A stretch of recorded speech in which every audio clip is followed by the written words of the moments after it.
The problems in calculating national income in India. इसमें कौन सा प्रॉब्लम है? लो लेवल ऑफ, मतलब ये नॉन ऑर्गेनाइज सेक्टर समझिए सबसे बड़ा प्रॉब्लम है, कुछ पता ही नहीं चलता है। ठीक, अंडर एम्प्लॉयमेंट भी प्रॉब्लम है, डाटा नहीं अवेलेबल है। इन्फ्लेशन का तो मान लीजिए सही है, पता चल जाता है। लो लेवल ऑफ सेविंग्स, किसकी सेविंग कितनी है ये नहीं पता चल पाती है। ठीक, तो लगभग ये होगा।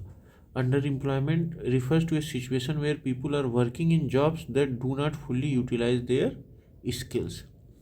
While underemployment impacts productivity, it is not a direct problem in calculation of national income. Inflation affects real value of national income but does not hinder its calculation. Adjustments like GDP deflator are used to account for inflation in national income measurement. A low level of saving affects investment and economic growth but does not pose the obstacle of measuring national income. India's large unorganized sector, agriculture, informal business, lacks proper record, making it difficult to track economic activities.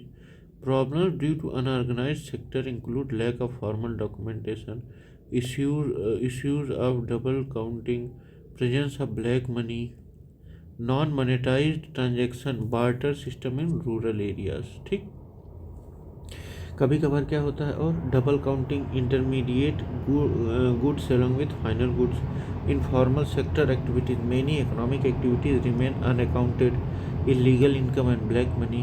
ठीक, और since non organised sector is the primary issue, other options are secondary concern. अच्छा, read the following statement and choose the correct option. Net की बात हो रहा है। Net domestic product क्या है? Gross domestic product plus depreciation, ये नहीं होगा, माइनस हो सकता है, प्लस नहीं हो सकता। ठीक, per capita income, net domestic product per total population of the nation, नहीं, बिल्कुल नहीं। और net domestic product is better metric than gross domestic product for comparing the economies of the world, गलत है। देख लेते हैं हम लोग statement 1। The correct formula is net domestic product का क्या है? जीडीपी माइनस डिप्रिसिएशन, और per capita income is calculated as national income at factor cause by total population.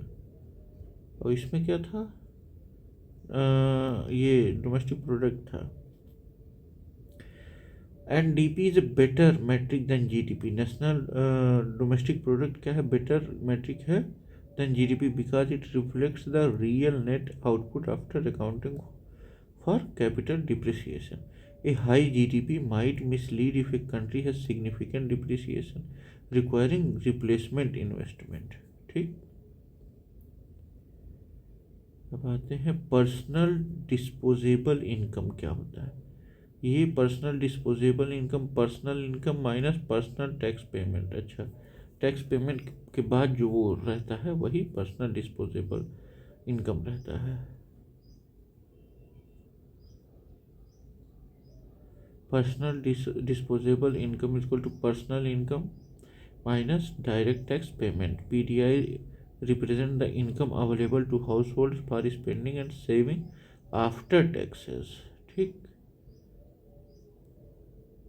Non tax payment जैसे fees fines are not subtracted in PDI calculation. Personal tax payment, हाँ ये नहीं, non tax payments नहीं वो किया जा सकता है। और personal income minus non tax payments, ये नहीं हो सकता। Only non tax payments being deducted does not match the correct formula. ठीक, if over a given period of time both prices and monetary income have been doubled the real, अच्छा prices भी और monetary income भी बढ़ी, दुगुना हो जा रही है, तो वो चेंज नहीं होगा। क्यों चेंज होगा भाई? ये both income and prices double the purchasing power remains unchanged. Halving of real income would occur if only prices doubled while income remained constant. Real income is equal to nominal income by price level. Since both nominal income and price level have doubled, their ratio remains the same keeping real income unchanged. ठीक, real income depends on prices. Theoretically, if economic growth is conceptualized, which one of the following is not usually taken into consideration?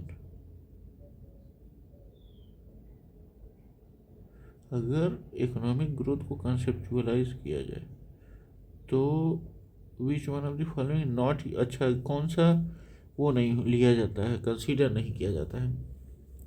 Growth in gross domestic product GDP, बिल्कुल। Growth in financial aid from, अरे ये क्यों होगा भाई। Growth in gross national product, बिल्कुल सही। Growth in per capita gross national product, बिल्कुल सही। करेक्ट मेट्रिक क्या है, GDP measures total economic output, widely used for assessing growth. ठीक, और financial aid from World Bank is external assistant, not an indicator of real economic growth. ठीक, economic growth is measured through production income and employment indexation, not foreign add.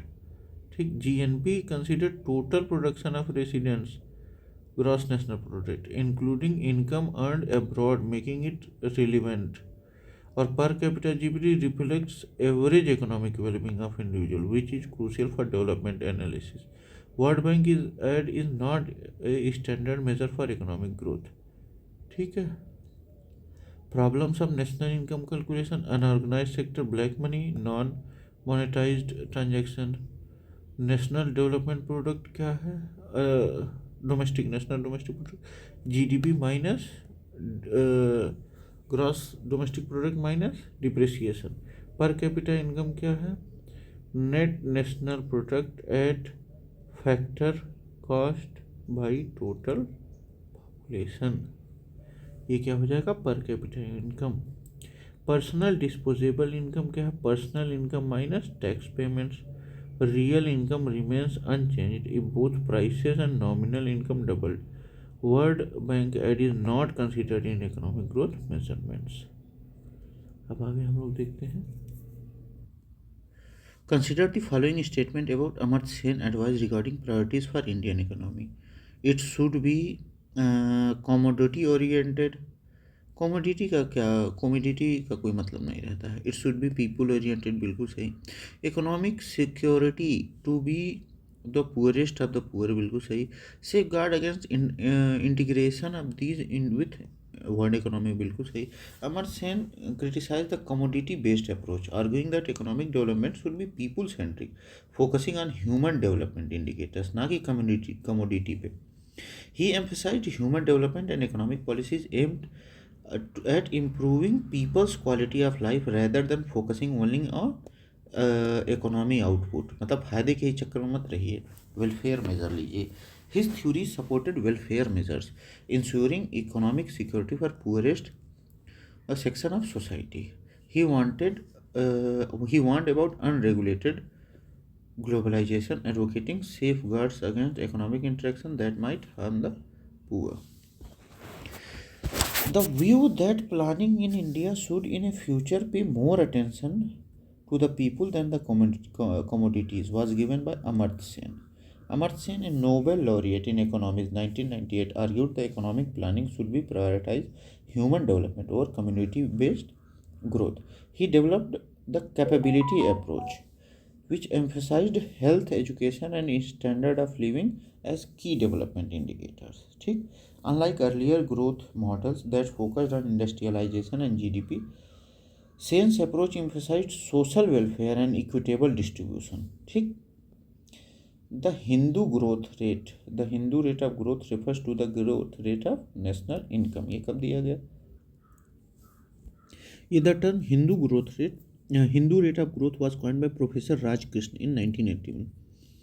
It describes India's slow economic growth, about 3.5% from 1950s to 1980s। The slow growth was due to socialist policies, license raj and lack of economic reforms। After the 1991 economic liberalization, India's growth rate increased significantly। ये Hindu growth rate का term किसने दिया था, professor Rajkrishna ने 1981 में। Hindu growth rate क्या identify करता है कि इंडिया स्लो इकोनॉमिक ग्रोथ जो थी वो 1950 से लेके 1980 तक। Hindu growth rate is related to GDP. Hindu growth rate refers to the India's GDP growth stagnation 3.5 from 1950s to 1980s. Gross national product is a broader measure, but the term was specifically used for GDP growth. Why was it called Hindu? Hindu क्यों कहा गया? Raj Krishna suggested that India's slow growth rate was linked to socio-cultural factor, but this was later debated. The real reason was policy related issues जैसे license raj, lack of reform, etc. Economic growth is usually coupled with inflation. Economic growth, inflation, deflation क्यों? Fall of prices is usually associated with economic slowdown, not growth. ठीक. Inflation, economic growth leads to increased demand, pushing prices upward, causing mild inflation. हाँ. Inflation is a natural outcome of economic expansion. ठीक. However, inflation 6 से below 6 to 7 can harm growth. Stagflation is when inflation is high but growth is low or stagnant. उसको stagflation कहते हैं. Hyperinflation, extreme inflation, more than 50% per month is a crisis, not a normal economic outcome. Thus, economic growth is coupled with inflation, making B is correct. Proportion of labor in GNP becomes low due to the following reason. Wages lag behind prices. Wages in India grow at a slower pace compared to price rise, reducing labor share in total GNP, gross national product. ठीक. In capitalist economies, profit and capital accumulation increase faster than the wage growth. This leads to income inequality. Wages lag behind prices.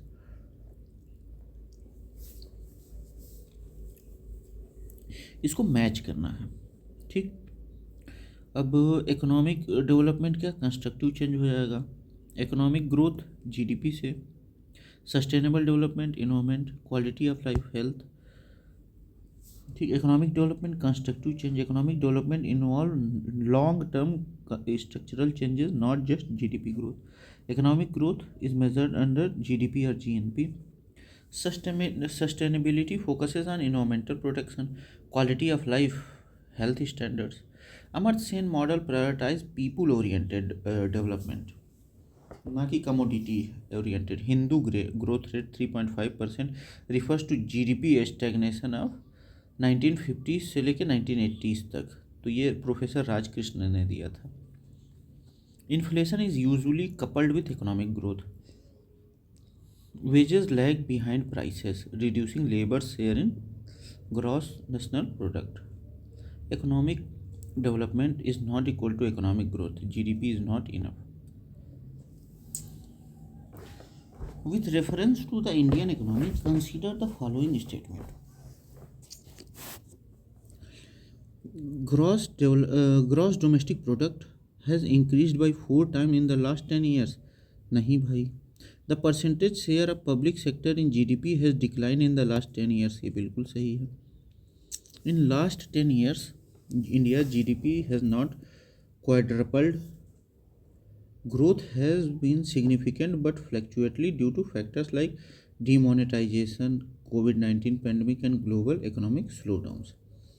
India's GDP in 2010 लगभग $1.7 trillion था.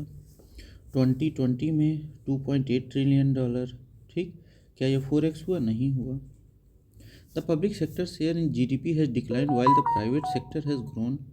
ठीक. क्योंकि की reason for decline in public sector contribution, privatisation and disinvestment policies since 1991 reforms. Growth of private entrepreneurship, reduced government intervention in industries. Example, public sector banks share has reduced while private banks has expanded, जैसे HDFC, ICICI है. ठीक. Telecom, BSNL and MTNL lost market dominance to Jio, Airtel and Vodafone Idea. अब इसको match करना है. Boom क्या होता है? अच्छा, boom business activity at high level with increasing income output and employment at micro level. Recession क्या होता है? Gradual fall of income output and employment with business activity in A low gear. Depression क्या होता है? Unprecedented level of under development and underemployment and unemployment, drastic fall of income output and employment, उसे depression कहते हैं। Recovery study rise in the general level of prices income output and employment, उसी को recovery कहते हैं। Boom a period of high economic activity rising GDP employment and consumer confidence. Recession A gradual slow down in economic activity while declining GDP and rising unemployment. Depression and extended recession with severe unemployment and economic contraction. The revival phase where income production and employment start rising again.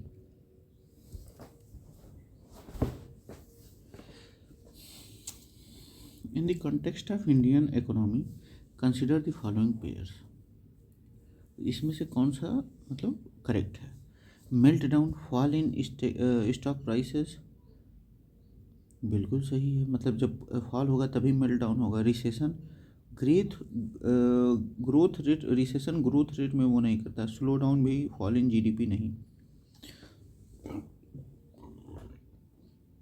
Recession is not just a fall of growth rate but continuous decline of economic activity for 2 consecutive quarters. मतलब 2 quarter अगर लगातार decline हो रहा है continuous activity, economic activity, तब वो क्या होगा? रिसेशन होगा। Slow down, a slow down means reduced growth but it does not necessarily mean a fall in GDP, मतलब negative growth. Neither the Indian economic policy is increasingly being criticized by insiders as well as outsiders. बिल्कुल सही। The criticism is largely based on ideological differences. हाँ बिल्कुल सही। Since 1991, India's economic policy, liberalization, privatization, and globalization has been criticized for favoring capitalism over socialist policies. सही। Critics arguing that India's shift to free market policy deviates from socialist principles, leading to income inequality and reduced welfare spending. सही है। What was the main strategy of a new economic policy adopted in 1991? तो ये LPG मतलब liberalisation, privatisation और globalisation पे चलता था। New economic policy NEP in 1991 introduce the 3 major reform. कौन कौन सा? Liberalisation, reducing government control in business and industry. Privatisation, selling public sector enterprises to private players. Globalization, opening up the economy to foreign trade and investment. In 1991, reforms were led by Dr. Manmohan Singh, the then finance minister, to tackle India's balance of payments crisis. ठीक, इसका outcome क्या हुआ?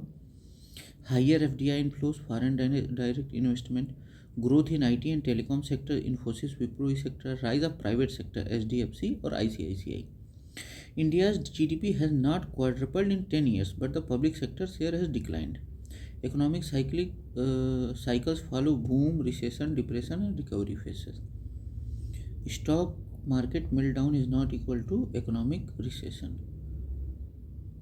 Indian economic policy faces criticism due to ideological conflict, capitalism versus socialism. In 1991, economic reforms जैसे LPG plus privatization plus globalization. अब आते हैं हम लोग economic liberalisation in India started with किससे?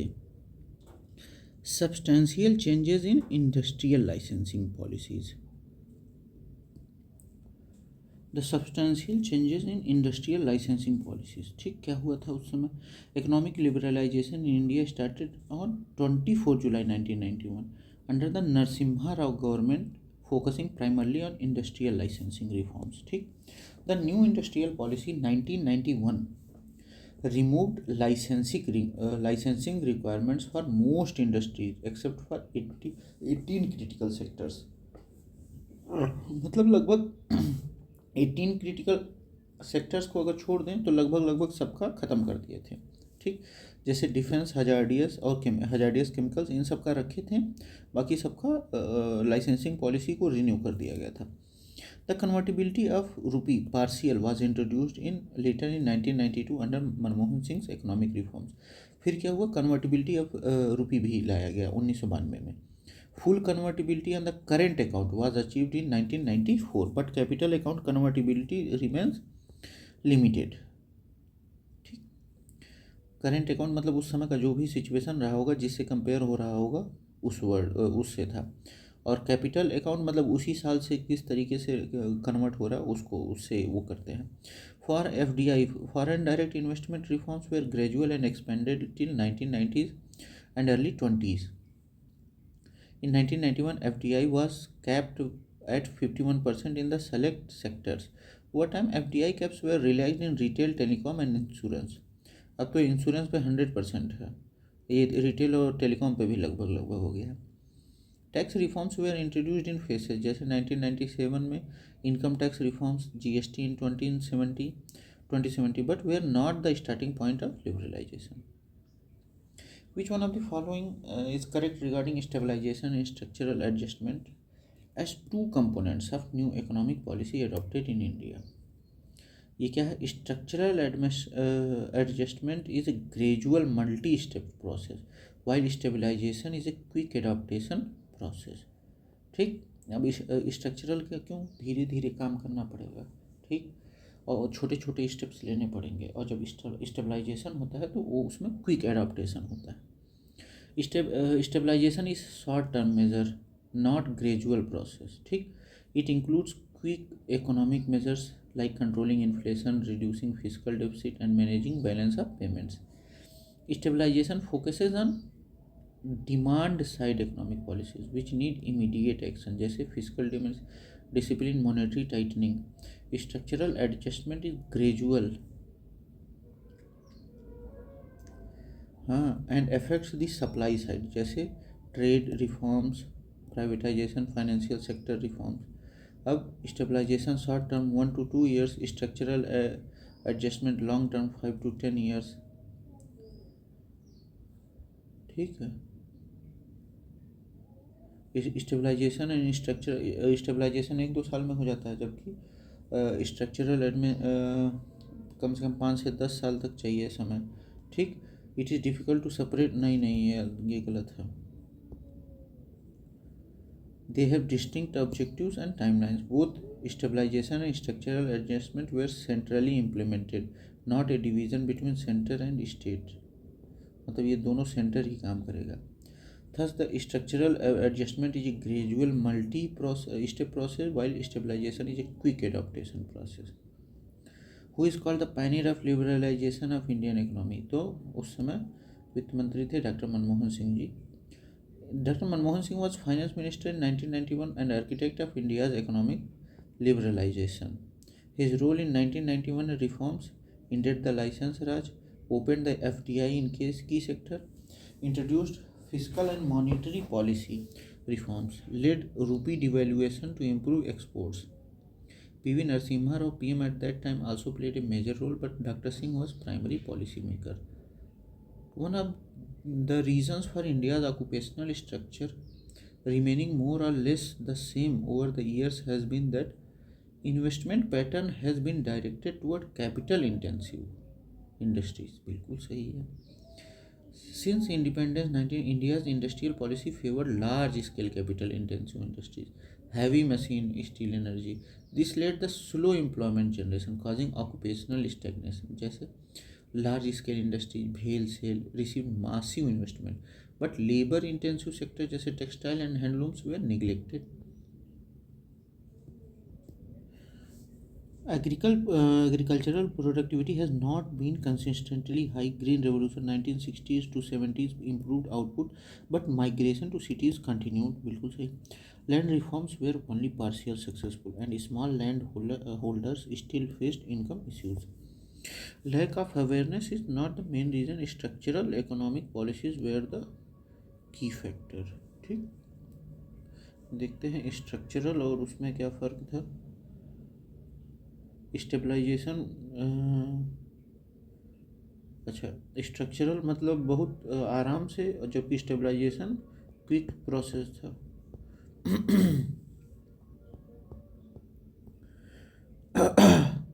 The capital intensive investment pattern limited employment generation, keeping the occupational structure unchanged. Which of the following activities constitute the real sector in the economy? Farmer harvesting their crop, बिल्कुल सही. Textile mills converting raw cotton into fabric, सही है. एक commercial bank lending money to a trading company, नहीं ये नहीं है. Real sector और फाइनेंशियल सेक्टर में क्या अंतर है? Real sector include production, manufacturing and tangible goods. Financial sector includes banking, investment and capital flows. अब correct. Farmer harvesting crops, real sector. Agriculture production is a real economic activity. Correct. Textile mill converting cotton to fabric, real sector. Manufacturing is a part of real economy. Commercial bank lending money, incorrect. Financial sector, ये financial sector में है. Banking deals with money circulation, not direct production. Economic liberalisation in India began with industrial licensing reforms in 1991. Stabilization is a short-term policy, while structural adjustment is a long-term gradual process. Dr. Manmohan Singh is recognized as the pioneer of India's economic liberalization. India's occupational structure remains unchanged due to capital-intensive investment pattern. The real sector consists of production activities, while banking and financial services belong to financial sector. Which among the following is not a major factor of economic growth? तो वो technocrats and bureaucrats. Capital accumulation क्या है? Investment in machinery and infrastructure and technological progress drive long term economic growth. जैसे industrial revolution was driven by capital formation and technological advancements. ठीक. और population factor can increase the labour force, but excessive growth में lower per capita income.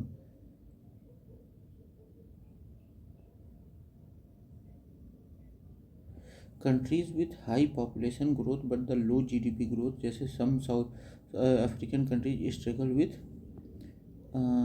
Unemployment. Specialisation in labour increases productivity and efficiency.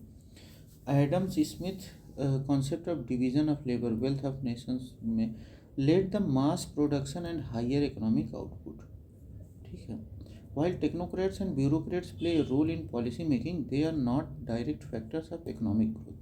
Economic growth depends on resources, capital, labor and productivity, not just administration. Okay. Which one of the following is a sign of economic growth? ठीक. A sustained increase in real per capita income. जैसे national income is at constant price shows growth but does not account for population changes, so it's not the best measure. Per capita real income adjusted for inflation indicates actual improvement in living standards. ठीक. जैसे GDP grew 6.8% in 2022 but per capita growth is better measure of wellbeings, people's wellbeing. If GDP increases at current prices without inflation adjustment, it might reflect price rise, not real growth. Okay, if national income increases but population grows at the same rate or faster, per capita income does not rise, reducing overall economic welfare. तो सबसे अच्छा क्या है? Sustain increase in real पर capita income. ठीक. An increase in national income constant price during a year, नहीं. An increase in national income at current price, नहीं. Over time. An increase in national income along with an increase in population, ना. Population increase, ना. The best index of economic development is provided by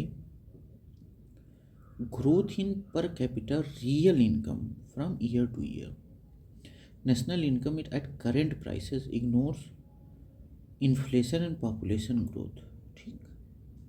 और per capita real income measures actual improvement of living standards.